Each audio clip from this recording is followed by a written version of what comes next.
everyone, and welcome to Fit Chicks Chat. My name is Amanda Quinn, And my name's Laura Jackson. and today we are talking specifically all about the top 10 foods that are highly recommended for anyone on a weight loss plan. Now, these recommendations came from an online source, and I am using Laura as like a sounding board because, as everyone knows, Laura is a registered holistic nutritionist. She is someone who focuses on the nutrition components in all of our programs. She's the lead educator in that area. And so I want to run through this top 10 list because I know that this is like something that people are searching for constantly. They're always like, what are the foods that I need to be eating? How can I make like what are the whole foods that I need to have in my cupboard or in my fridge to help me on my weight loss journey? What are foods that are real foods and not frankenfoods? So I'm not eating some weird processed stuff or I have to spend $1 million at the health food store to go and get all these things. What are things I can get at my regular grocery store that are going to help me? So this is going to be more of like a Q&A with Laura to be like, agree, disagree, and how do they support when it comes to weight loss? So, Laura, you ready? I'm putting you on the Let's do spot. it. I never even told her that we were doing this. We're just doing it. I So, love it. all right. So the top 10 list of foods that are highly recommended for anyone on a weight loss plan. The very first thing that coming in at number 1 is leafy greens, like spinach, kale, Swiss chard, like those leafy greens that we hear about all the time. Agree, disagree, and if you agree or disagree, why or why not? I love a leafy green. I'm all about a leafy green. I Yeah. think Who doesn't love a leafy green? I think that, well, like any of the low glycemic vegetables, right? That are the lower starch, the higher watery vegetables, they're low in calories, they're high in fiber, they're going to help to fill you up so you're not overeating on calories because they have a lot of volume. So I love leafy greens. Now, that being said, I feel like the problem with leafy greens is a lot of times they end up going bad. Like we don't use them enough. So if you're buying Mhm. like, a tub of baby greens or whatever, so many times they get mulchy at the bottom before you get to the end. So I always tell Mhm. people when I think of leafy greens, I also think of the frozen. Like I always have frozen spinach, I always have frozen kale. So it doesn't have to just be like big salads. You could add it into soups and stews and having it in that like additional way, you can use it so much more versatile. Is that like there's so much Yeah. more versatility with it. Yeah. And then you don't have to worry about overspending because that's a big thing I have to say this every time because I'm a frugal fit chick. And every time we talk about eating healthy, I feel like, of course, there's a price tag with fresh vegetables. And if you're throwing them out all the time, it's just you can get frozen ones on sale and then they last a lot longer. So I always pay attention with my clients, with my students, and help them be aware that if people are going to be having these foods, make sure that they're not going bad and they're just wasting their money. Yeah, no, no So I joke. love a I leafy green. literally, oh my gosh, my lunch today was a bit of a mulchy salad mess Yeah. because, again, Ugh. it was like the bottom, and there is nothing worse than the smell of like rotting lettuce to me. Like when you open No. it and it Ew. has that weird pungent smell, I'm like, ugh. Luckily, I had some extra, and it was only a little bit at the bottom that was bad, so I was able to use the others. But I agree with you; it's such a waste. One of the things too that I like to do though when I notice that my greens are starting to get bad is I actually blend them and I put them into sauces. So, Yeah. like, if I'm making, say, a pasta or anything, I actually just blend it with the tomatoes and make it into a tomato sauce with it. So then that way there I'm still using them and then they're being incorporated. Plus they're being like the hidden veggies for my little one so that she's not like, why am I eating green stuff? And whatever. So Yeah. yes. So that's how I work. Okay, so that was number one. Okay, number two, I know that you're gonna agree with this. I think you're gonna agree with most of these, but we'll see.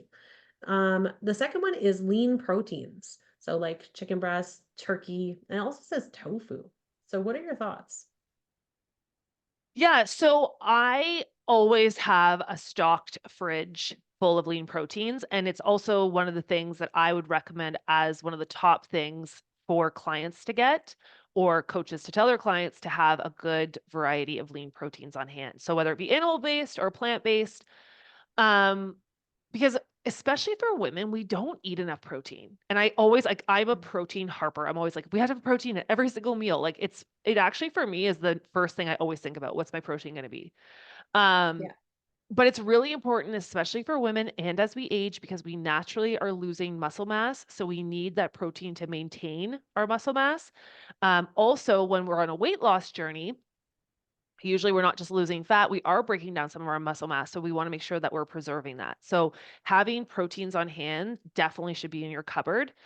Also will keep you fuller longer in between meals. And if you're going for the leaner proteins, they're lowering calories, which of course we have to be in a caloric deficit if we want to lose weight. So things that I like to have are things like chicken. I know you don't like it, but I always have cans of tuna and cans of I salmon because again, they're honestly knew you cost were gonna say it. effective.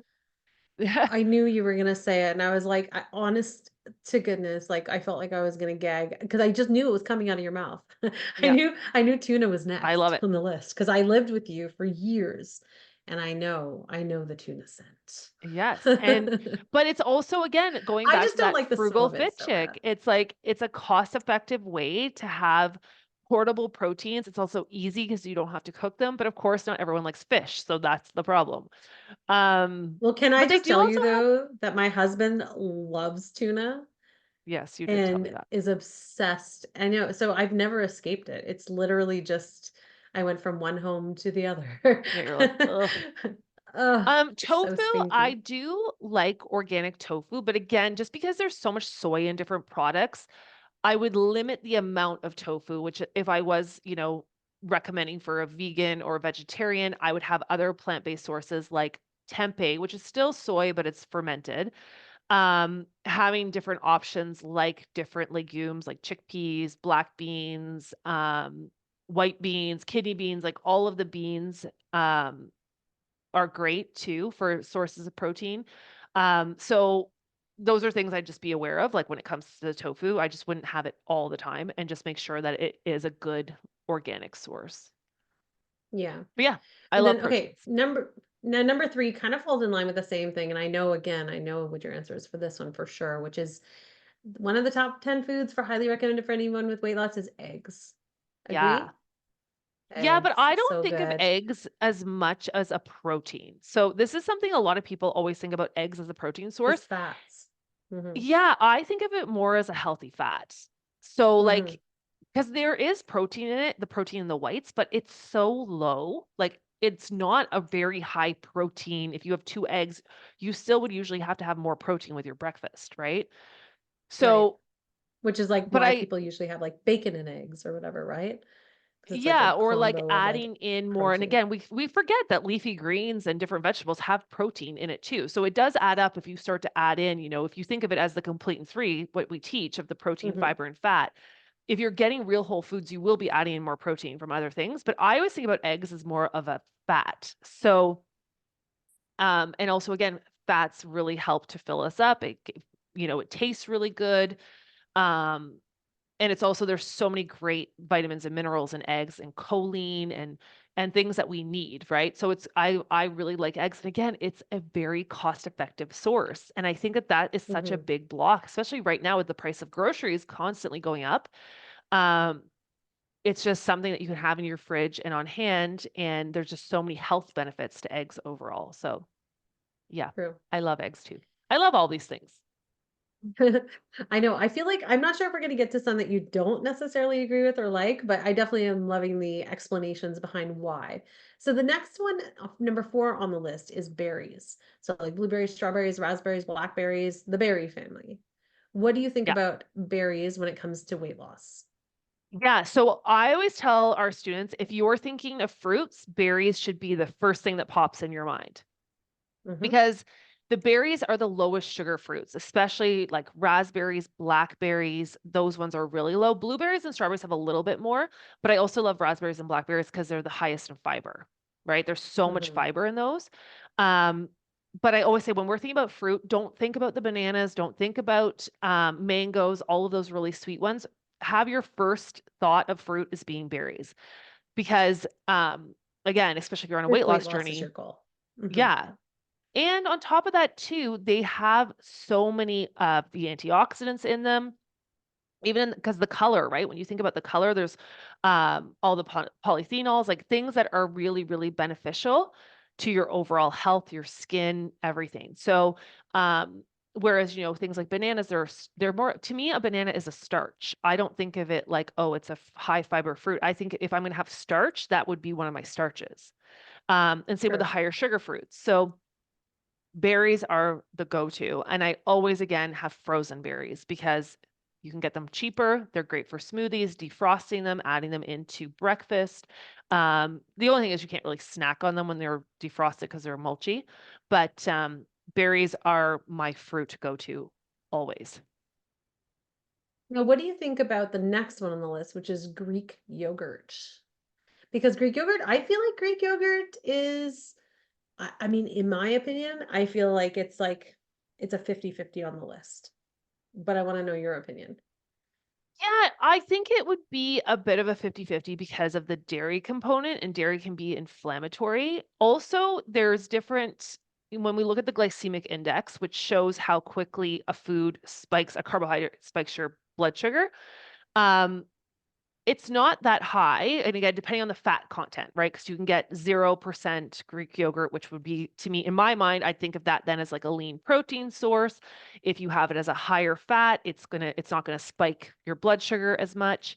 Um, again, depending on what you're kind of thinking it as within your complete and three meal. But there is something called it's called the Food Demand Insulin Index, and it's something that we've been talking about in one of our certifications. So it's actually how much a food spikes insulin instead of spiking blood sugar, which is different. So if you are someone who's looking to Mhm. balance blood sugar, dairy can actually spike that more, even if it doesn't have as much of an impact on blood sugar. So Interesting. I think it depends on your situation. Also, if you're looking to reduce inflammation, for some people, dairy can be very inflammatory. So it's kind of person to person. It is a great protein source. Yogurt again is, a probiotic. So if you're getting one that is a natural yogurt, not, like the ones that are at Well, the that grocery was what I store, a was lot of, gonna say. yeah, That's what I was gonna depending add on, in. It's like, as long as it's not like one of the the cherry cheesecake flavor Greek yogurt, yeah, which probably tastes super delicious, don't get me wrong. But if you're yeah. looking at it from a weight loss standpoint, it's not gonna be doing you any benefit, And any like a plain Greek favors. yogurt is great. And also I love it to swap it out for things like dips. Like I recently made like a dip for vegetables.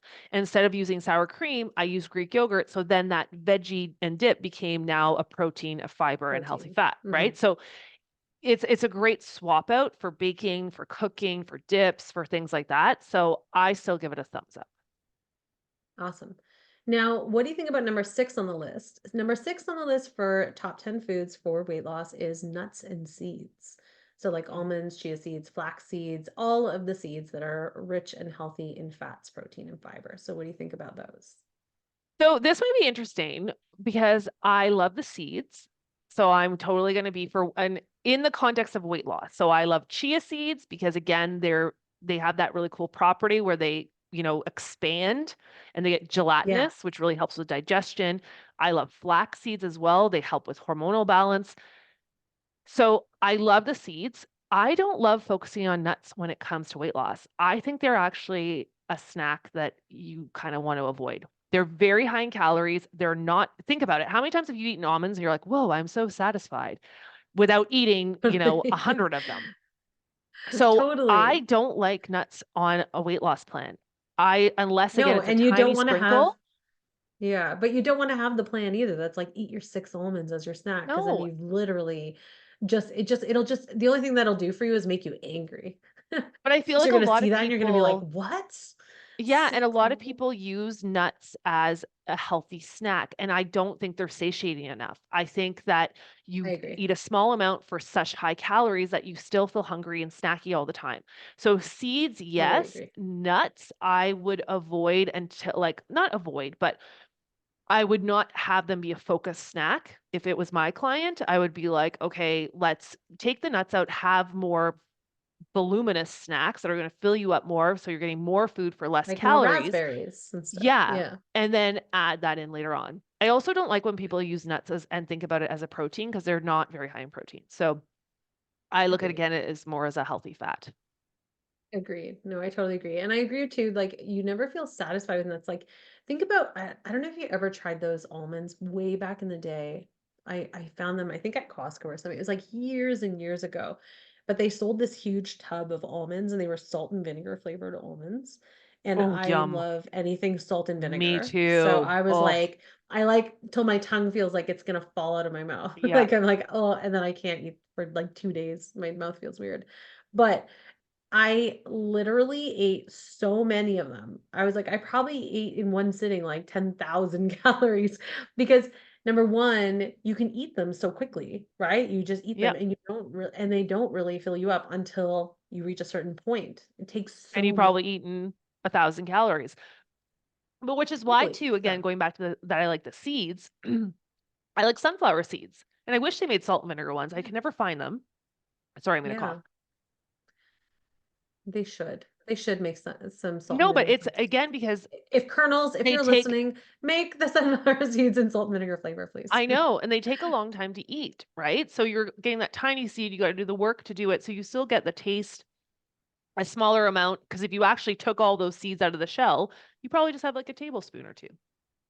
Yeah, So no, yeah, I totally. would seeds, nuts, seeds, yes, nuts, Yay. not a focus. Yeah. All right. Number seven on this list. And I'm really enjoying this conversation because I really like to know your reasons why. Because I think this is really important.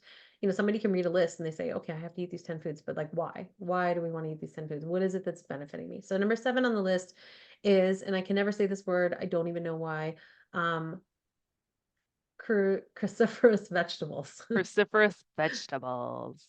I know how to say it. It's just like I trip myself up every single time. So yeah, so like broccoli, cauliflower, Brussels sprouts, all of the The veggies strong essentially that are tasting really high in ones. fiber, that are hard Yeah. to digest and that taste really delicious, but at the same time can smell like so stinky in your kitchen, but they taste so good. Yeah, I always think of it like cruciferous vegetables are all the vegetables usually that little kids don't want to eat because they taste strong. They have a stronger flavor, right? So 100%. whereas like carrots are Yeah. sweet, celery is mild, all the cruciferous ones like Brussels sprouts, cauliflower, cabbage, broccoli, like they're all sulfury and strong and Potent. stinky when you cook Yeah. them. Yeah. So but they are some of the best ones, not even just for, again, they're really high in fiber, they're low in calories, they're all low glycemic. So they're going to keep your blood sugar balanced. But also, they are all the liver loving foods. So, one of the things that a lot of times, again, when we think about nutrition or weight loss, we don't think about our liver. And if our liver is No, our biggest never. detoxifier of our body, right? It's what processes out all of our toxins. So, if our liver is overloaded and it's not happy, then we keep toxins in our body. Toxins add stress to the body. A stressed body, it's harder to lose and maintain weight. So, it all plays in. Also, our liver is part of the process of creating poop. And if we're not going to the bathroom, then that's another problem. So, cruciferous vegetables, our liver loves that. So, it is a really great vegetable to add in to make sure that you're having that optimal detoxification. Because we hear a lot about detoxification and we don't think of the liver as being, supporting that. We always think about, our skin, our lungs, our digestion, but we don't think about the liver. So, the liver Mhm. loves cruciferous vegetables. So I think I it's had really no important for idea. a weight loss journey. Interesting. And they're super low in calories. They fill you up. They're just delicious. I think they're delicious. I love just steamed broccoli, like just straight steamed Me too. broccoli. I'm I having still some love it. tonight. I still love it, just straight steamed, nothing else. Yep, Perfect. delicious. Okay, number eight on the list is whole grains. Whole grains Hmm. for weight loss, things like quinoa, brown rice, oats. What do you think about whole grains and their ability to aid with a weight loss plan? So I feel a little bit similar to like the nuts and the seeds. Yeah. So I feel like they can be included, but they shouldn't be a main focus. So a lot of times, like when we teach about weight loss, we talk a lot about the complete and three rule, which is protein, fiber, and healthy fat.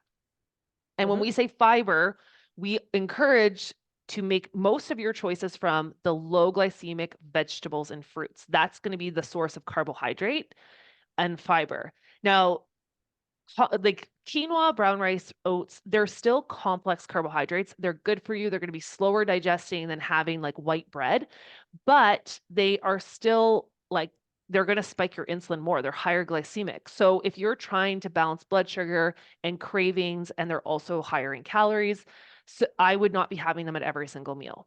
So if I was Mhm. having, let's say, usually what I would do, what I recommend is not to have carbs first thing in the morning, focusing again more on the fiber. So having it instead of having oats and overnight oats for breakfast, maybe you're having Greek yogurt as your protein, you're having chia seeds as your healthy fat, and then you're having those low glycemic berries we talked about, like blackberries, raspberries. That would be to me great. And then later on in the day around your workouts, you're having more of the complex carbs. That would be like the quinoa, the brown rice. But I would not have it as a focus at every meal. It would be probably at one meal a day. Now, again, Right. this is when you're on your weight loss journey. Like these are still great foods, they're not bad, but it's going to make it easier for you again if you're not having, because also these foods typically will make you hungrier, right? And you're not, Mhm. you're because if you have those blood sugar spikes, if you just eat oats on their own without having the protein and the fiber to slow down digestion. So, Totally. and I just still I think too, also if you're on a think weight loss journey, you've got to be aware of portion sizes because it's very easy to overeat on those foods as well. oh my God, that's literally what I was just gonna add into that, was just the idea too with the whole grains is that it's so easy um, to have a misconception of what a serving size actually is. So one of the tricks that I use, if anyone is listening and they're like, okay, but I do still want to include rice into my diet or whatever, I actually use like those little measuring cups, like Yeah. the half cup measuring cups. I use those as my serving spoons. So whenever I'm like putting stuff onto plates and things like that, I actually use that as my serving spoon as opposed to like a scoop. I just use that as my scooper because then it's like I actually just know how much, and I don't even think about it anymore. It's just a habit. Like that's just how I serve food now at my house. But that makes a massive difference because then I know I'm like, okay, if I take 2 scoops, I know I'm having a full cup of rice, which is more than what a serving size should be because technically it should be half a cup. So it's like I just have to make an educated decision at that point, right? And if I was on a Well, weight yeah, loss and journey, then it's making it easy. it really depends on your goals too, right? Totally.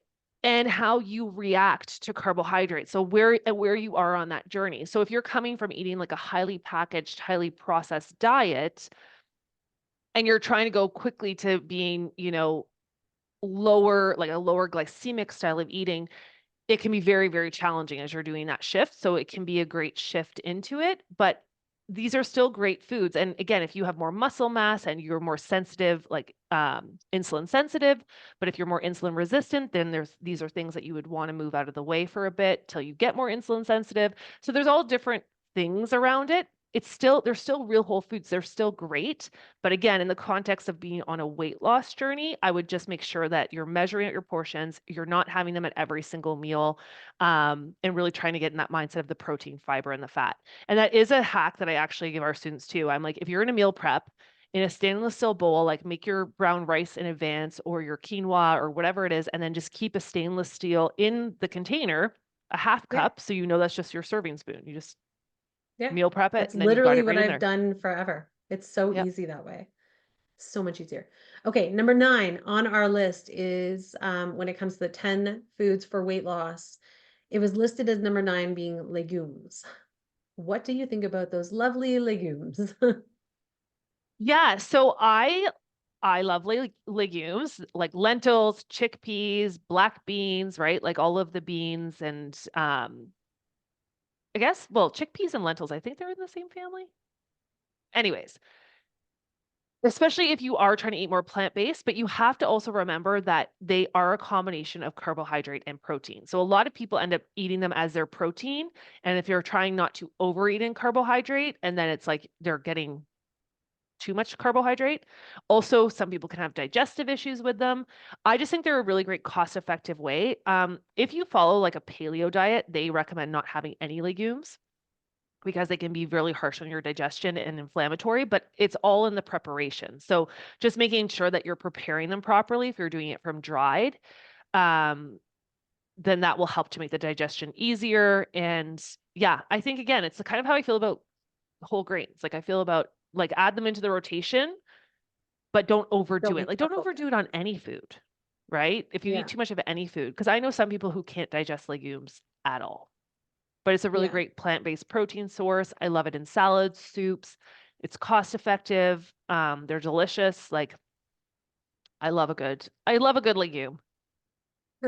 Okay, and then final Question, on the list, number 10 is avocados. What are your thoughts Mhm. around avocados? I feel like avocados are probably a 50-50 too, but Well, that's it's so just my opinion. funny. I'm just making a guess. I Well, don't it's so really know funny because I've because never asked you these questions yet. I find like the there's always like the trendy food, right? Remember years ago it was Greek yogurt. When Greek yogurt first came out, it was like this is like a superfood. Oh my gosh, it's like this super Yes. protein yogurt. Like even though obviously in certain parts of the world they've been eating it for a really long time. And then Yeah. avocados, when avocado toast became popular, it's like everyone was eating avocados. And avocado was And on everything. yeah, and they're Everything. great. And again, depending on the lens, I always think like it depends on the lens you're looking at a food through. So if If we're you're looking at looking it at it, from weight loss, yeah, because like if it's you're looking at specifically it, this list was 10 foods for weight loss. if you're looking at it from weight loss, it's like I love avocados because they're what a lot of people don't think of. They think of avocado as a fat. They're also super high in fiber. Like half an avocado has 10 grams of fiber. So if you're looking to get more fiber in your diet and fiber keeps it like fills us up, right? It's a great source of fiber in addition to being a great source of fat. The problem is again when with weight loss is it's easy to overeat on them. Mhm. So if I was to have an avocado, I would in a serving, I would usually have like a quarter of an avocado, where most people are eating half to a whole avocado on their avocado toast or in their salads or whatnot, right? So I think it's an amazing food for added fiber, for healthy fats, but again, portion control for the weight loss journey because as soon as people hear avocados are good for you, it's like, let's eat the whole thing. And that's like, I don't Yeah. even know how many calories are in that, like 1,000 calories. Yeah. No, you're so right, and it's so easy. Well, for me too, I always run into the thought of like, number one, they're delicious and it's so easy to eat because it's kind of like you can just scoop it right out of there and eat it, but it's like 2 bites, you know what I mean? It's not a lot of food if you don't No. mix it with something else. If you mix it with something else, if you put it in salad and stuff, it adds a lot of like volume to the salad. Like it adds a lot and it doesn't feel like so little. But if you're just scooping it out of there, it's like it's done in like a couple bites. Also, the thing though for me that I was read into is the idea that I was like, well, I have to eat the whole thing if I'm going to eat it because then the other half's just going to go bad. Because you know how it's like If avocados are you leave the the pit in most. it, I feel it like they're the doesn't most. go, I yeah. know, but I feel like it still kind of goes bad. But it's like literally the most finicky food on the face of the planet. I think is avocados because it's like 1 minute they're good, 20 minutes later they're black. They're no longer good. Like they're all bruised on the Well, inside you and got to stuff. keep them And I'm away from your like, oh fruit too, because that makes them yeah, ripen really fast. But I also, yeah, like I just find with avocados too, it's like they are very, very easy to overeat, but they're really good too if you think about it, like you could use it instead of a dressing, right? So if you're going to have yeah, it in your salad, instead of adding salad dressing on top of it, you could like blend your avocado and use that with dressing with garlic and salt and you know what I mean, vinegar and like whatever. So it's you can sub it in different ways, or instead of having, like butter on your sandwich, you're butter. adding a thin Mhm. layer of avocado. So it is, but like any of the fats, the problem with the fats is that they are so calorically dense. So you look at carbs, you look at protein, they have 4 calories per gram. Fats have 9 calories per gram. So what that means in that little compact piece, there's just so much more energy. It's just this compact little energy source, right? But Mhm. that even though it is satiating, it doesn't fill us up in the moment. Like it's very easy to overeat on fats because you don't feel full right away, right? Yeah. So I always think of it like it's more, it makes things tastier, like having it like a little bit of a complement to your meal. So I always think about my protein, then I think about my fiber, and then I think what fat am I going to use as like the complement. So some olive oil. Am I going to add in some seeds? Am I going to add in, you know what I mean? It doesn't, to have it as the focal point, we tend to overeat on it. So it's always Yeah. about just portion control when it comes to fats. I always encourage everyone to measure their fats, especially if you're on a weight loss journey. Because if you're free pouring olive oil, suddenly you're like, oh, I just used half a cup of olive oil, right? Like Yeah. fats are good for you, but like any food, too much of a good thing is not good. Yeah. And Yeah. depending on your goal, always. If weight loss is not No. your goal, go to town on more of the avocado. Yeah. Eat 10 of them. Go for it. All right, well, that is it for our list. So those were the top 10 foods that were recommended for weight loss when it comes to nutrition. If you have any questions, if you're like, hey, what about this food? Drop it in the comments so that we can check it out and we can have Laura answer. Laura, thank you for participating in my live Q&A that you didn't know about. I feel like it was super helpful though to really just understand because you can read these lists, like I said, you could see these lists, you could read about them, and you're like, but why? How? Why does this matter? And I think that understanding the why and understanding, why you would want to maybe incorporate some more and some less is a really important thing, especially if you're on your weight loss journey. So hopefully you found this really helpful. If you are someone listening right now, and of course you are wanting to learn more, whether it be for your own journey or to start coaching others, make sure that you check out fitchicksacademy.com where you can learn more about our upcoming certification programs. We have a bunch of our certifications all opening up soon for enrollment. They have waitlists open, so you can check them out at fitchicksacademy.com. Jump on a waitlist, join our certifications that are coming up, and we look forward to welcoming you to the Academy. Thank you again for listening. Laura, thanks so much again for sharing all of your insights on our top 10 foods today. No problem. I love it. And we'll and we'll see you all again next week on Fit Chicks Chat. Bye everyone. Bye.